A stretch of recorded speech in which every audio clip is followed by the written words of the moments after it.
Hey guys, Robbie Falk here for the final reaction of the season. This season has finally come to an end.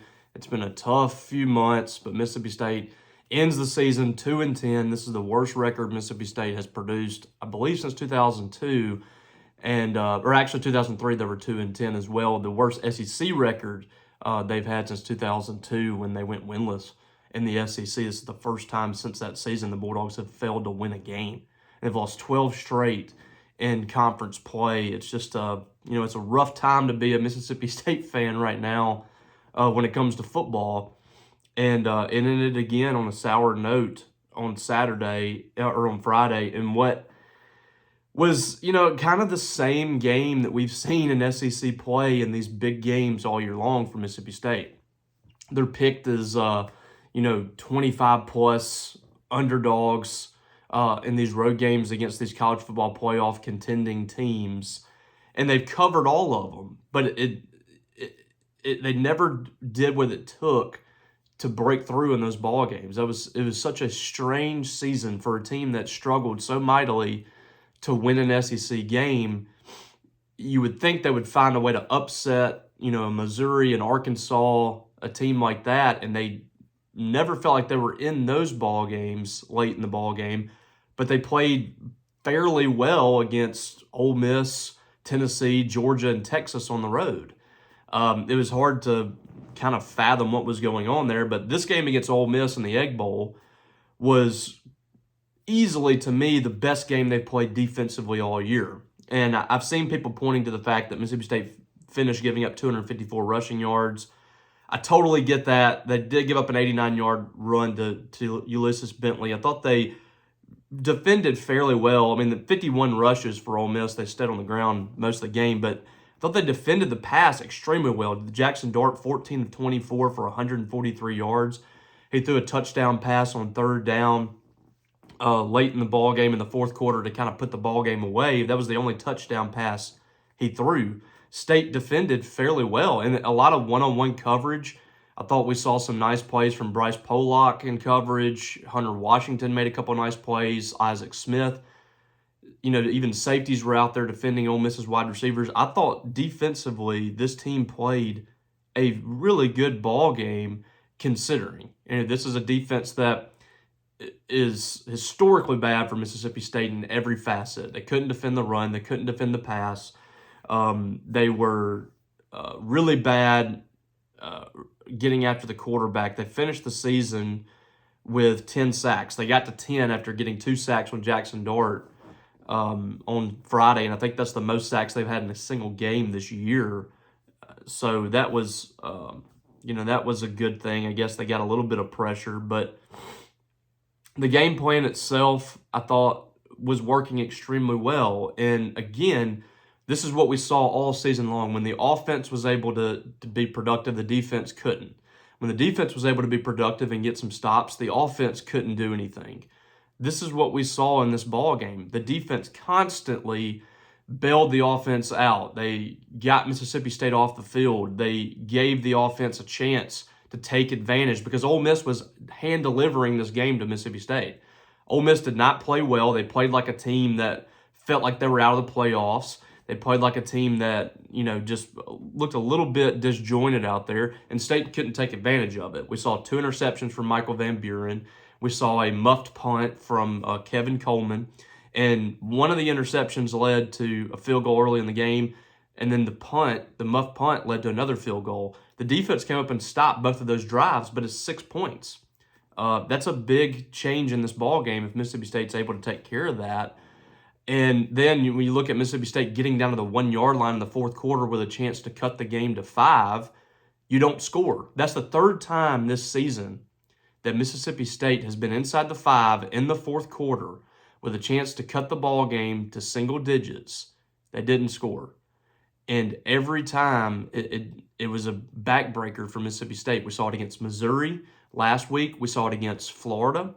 And we saw it against Ole Miss. It happened 3 times. They're inside the 5 with a chance to score a touchdown. They get 0 points. So this game played out the exact same way that all of them have. Mississippi State gets off to a rough start. They kind of climb back in it. In the fourth quarter, it feels like they have a chance. and they can't go take the ball game. It happened so many times this year. It happened against Georgia. It happened against Florida, as I said. It happened against Missouri. It happened against Ole Miss. It's just, that's just what this team is. That's what they were. They couldn't find ways to win. So, just a tough finish to a very difficult year. You held Ole Miss under 400 yards. You held them under 30 points, which is still not great defensively, but it's easily, to me, the best defensive game you played in SEC play. As I mentioned, 143 yards passing, surrendered. You had the 254 on the ground, and, this was a game that they got Bentley in there and were able to kind of show just how crazy that decision has been not to play him because of the explosiveness that he has. Just looking back at, some of these stats. You'll miss Sac State 3 times. State only 39 yards rushing. But we knew that was going to be tough. Florida's the only team that's been able to really run the ball fairly effective against them. 30 carries for 39 yards. Michael Van Buren getting sacked is part of that. 8 carries, -9 yards. He had 3 sacks against him.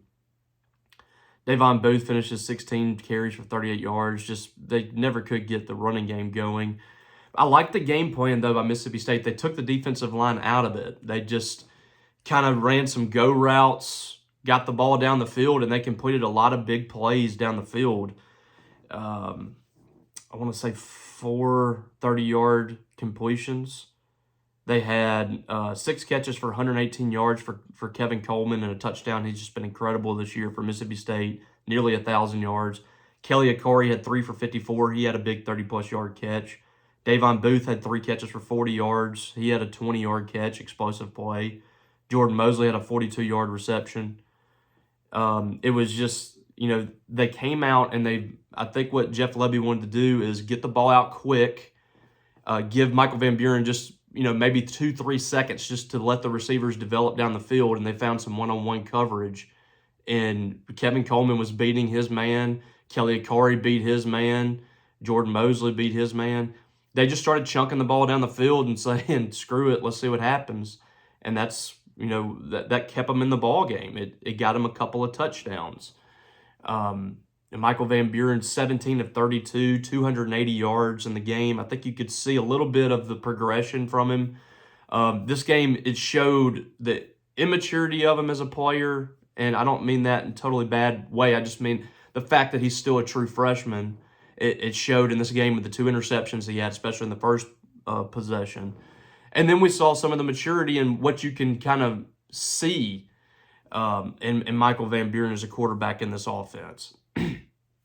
So, at the end of the day, it was just a bad season for Mississippi State with not a whole lot of great takeaways if you're a Mississippi State fan. And, the bottom line is, I wrote about this in the column. If you'll go to Maroon and White Daily and kind of check that column out just a little bit, it's kind of a brief synopsis of what we saw this year, what went wrong, and what Mississippi State has to do in the transfer portal to fix this, and in the offseason what they have to do. And, there's a few things on the checklist here for the Bulldogs. What are we going to see with Coleman Hutzler in the next few days? Is he going to be retained as Mississippi State's defensive coordinator? The signing class is coming up on Wednesday. This is a very quick turnaround, only 1 week after the season, not even 1 week after the season ends, you're having to sign this signing class. Mississippi State needs to lock in what they have, and then, if they can finish in these next few days with a few guys, do that. But the transfer portal is going to be the most important piece for Mississippi State this offseason. They've got to turn this roster over in a good way, and it's a very delicate situation. You don't like turning your roster over like this, but it's necessary for Mississippi State. They've got to get some of the guys out, and they got to bring in an influx of talent. And it's got to be the right players that they bring in.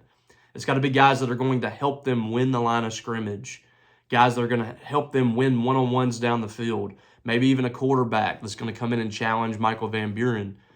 There's so many pieces in the portal that this team has got to put together. They have the money. Mississippi State fans have come out in droves during this 2-10 season said, we're not going to accept this. We want to get better players. They've got an $8 million gift and a $3 million gift on its own, on top of the fact that they've added a lot more funds to it just from, crowdsourcing, just people inside the fan base. So, the money is a big part of this for Mississippi State to try to turn this thing around. It's going to be enticing to some guys, but you're going to have to overpay for some players that you normally wouldn't give, a certain amount to. You got to this time around because you've got to change this thing, turn it around here quickly. And if you're able to turn it around and you're able to make Mississippi State a destination that is intriguing to players, then next time around you don't have to pay as much money. But this time they're going to have to spend on some guys that are just good SEC players or guys that can just help you out. They're going to have to spend some money on that because you're going to have to convince players to come to Mississippi State over some other location that's had some success, that's a bowl team, that's had consistency. Mississippi State hasn't had that the last few years. So State's going to have to break the bank to try to get a roster put together. It's a mess of a situation, and a first-time head coach is dealing with it. I don't know what's going to happen. I really don't know what's going to happen with Jeff Levy and Mississippi State. They feel like they have a good plan in place.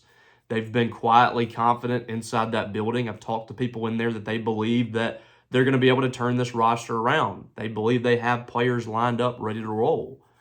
And we'll see if that comes to fruition for Mississippi State. But when that portal opens in a couple of weeks, a week and a half, whatever it is now, Mississippi State has got to be a big-time player in that transfer portal. They've got to land some people early that's going to make them an exciting offseason destination. Maybe you can land a big fish here or there, and people want to come play with that. And they realize that Mississippi State has some guys in place that they can turn this thing around. We'll see if they're able to do that. On top of that, you're going to have to spend some money to retain talent. Isaac Smith has got to be one of your higher paid players. This is a guy that is a leader on your defense. He had 127 tackles this year. Without him, there's no telling what this defense would be. He had another 12 tackles on Friday, and this is a guy that he averaged about 13, 14 tackles the last 3 games of the season. Just incredible. Stone Blanton, I thought, was good too this year. You got to keep Isaac Smith, Stone Blanton, Bryce Pollock. You need to keep him, Zachary Tillman. These are guys that were some of the few guys that really stood out on defense this year and flashed. State has got to be able to bring those guys back into the fold. Those are good pieces that you can build this defense around next year. Add some pieces with that, and I think you've got a defense that can greatly improve. And then we'll see if Mississippi State pulls the trigger on Coleman Hutzler or not. I don't know what's going to happen there. I really don't. I've gone back and forth. I'm hearing mixed things on it.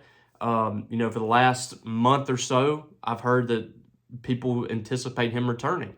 The last few days, I've heard some rumblings that he may not. So I think one thing that I think is probably going to happen if he is let go is I believe it'll be after signing day, and we'll see if that comes to fruition or not. But that's where I sit right now. If they do make a move, that's what I think is going to happen. So we'll see. State, by the way, they lost 2 players on Saturday morning. We're already seeing announcements coming in. Sources telling on 3 that J.J. Harrell and Creed Whittemore are going to transfer from Mississippi State. We reported back in October, September, whenever that was, when we broke the news that Creed Whittemore was going to redshirt. And by the way, if you aren't on Maroon and White Daily, you need to be there. $1 for 1 week.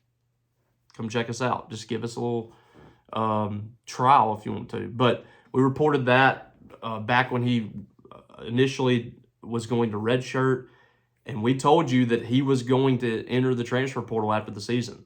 And he was telling Mississippi State one thing, and from the people that I talked to inside the program, they did not buy it. They knew for a fact that he was probably going into the transfer portal, and he was just telling people what they wanted to hear.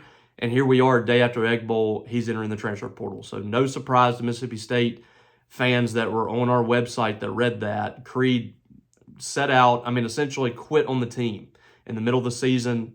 We all knew where that was headed. He wasn't happy with playing time. And again, this is a business decision for him. I get it. He didn't intend on staying at Mississippi State, so he would like to have that season back. Totally get that. But at the end of the day, let's call it what it is. When players are redshirting after 4 games because they're not happy with their playing time, that's quitting on the team. And I know he was at practice. I know he's around the team, but he wasn't on the field with his brothers out there fighting. And that it is what it is, but let's call it what it is. This is what college athletics has become. This is what's happening in college athletics. It's all business decisions. And again, that's perfectly fine, but let's call these employees. Let's call these kids employees. They're no longer student athletes anymore. This is all about money, playing time, whatever. It is what it is. But yeah, Creed's going to enter the transfer portal, as well as J.J. Harrell, a true freshman who also was not happy with how he was being utilized, didn't get to play that much, but he fell behind guys. He got hurt, and there were players that were playing better than he was. There were players that were ahead of him on the depth chart. So he believes he can go find a better home in the offseason. So best of luck to those 2 guys at wide receiver. State's going to have a changeover on the offensive side of the ball again too. You're going to have to see new wide receivers in there. We're going to see new, probably a couple new running backs, offensive linemen. It's another year of just changing this thing over, and it's going to be interesting. I know that. I don't think it's going to end anytime soon. This madness of the off season. So, all right, guys. With that, we'll cut out. We're about to transition into basketball on this channel for the most part. We're going to have a lot of recaps on basketball and Talking Dogs like that. But on our Talking Dogs Weekly, we will continue to talk about recruiting, transfer portal, what's going on with Mississippi State in football. If there's any news to deliver, we will do it right here or on maroonandwhitedaily.com. So make sure you're subscribed to both. This is free here at maroonandwhitedaily.com. The On3 network, it costs you $1 for a week. And I promise you're going to want to stick around. But just come try us out. Spend $1. You can't get anything for $1 anymore. I mean, Dollar General doesn't have anything for $1 anymore. So spend $1 on this. Check it out. Come join the board. Come talk to Mississippi State fans. And I promise you're not going to want to leave. So we would love to have you. All right, guys. I hope y'all have had a great Thanksgiving holiday. Enjoy the rest of your weekend. A lot of great games are on today. Hope you guys enjoy it. And with that, I will catch you down the road.